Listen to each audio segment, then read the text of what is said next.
dernier tuto de la saison. Quel serait le thème de ce dernier tuto de la saison? On a décidé de vous faire, vu qu'elle est là, un petit cours de la conduite sur neige. Alors l'idée c'est de dire qu'est-ce qui est le plus important quand on roule sur la neige, notamment au Monte-Carlo. Il y a quelques petites règles à ne pas oublier. Premièrement, bien évidemment, c'est d'avoir les bons pneus. En l'occurrence, ici au Monte-Carlo, les pneus clous semblent être la solution la plus adaptée, sachant que le pneu clou reste quand même un pneu neige clouté et non pas un pneu type Suède. Donc attention, grippe relativement faible.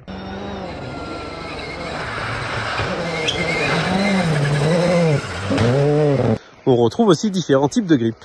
Quand la neige est bien froide, tassée, le grip est relativement bon. On peut mettre un petit peu plus d'engagement et plus de pression. Quand la neige est lustrée, lisse, bien brillante, type de la glace, alors là, attention les ballons, ça glisse de folie.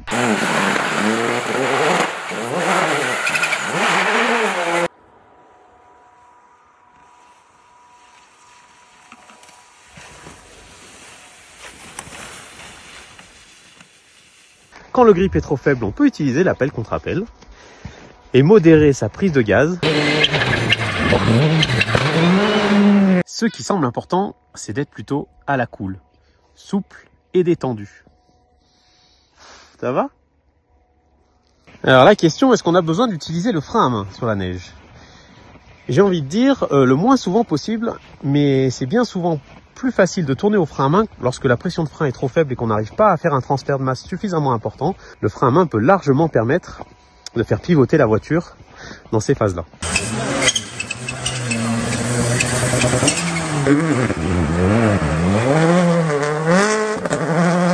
Si à cela vous ajoutez de la nuit et de la neige, la seule chose que je peux vous dire, c'est bon courage. Gauche 140 moins, gauche 140 moins et droite frein pour gauche 130 plus bref. Gauche 130 plus bref, 60 mètres. Gauche en ciel pour 20 mètres, droite 140 plus il est long.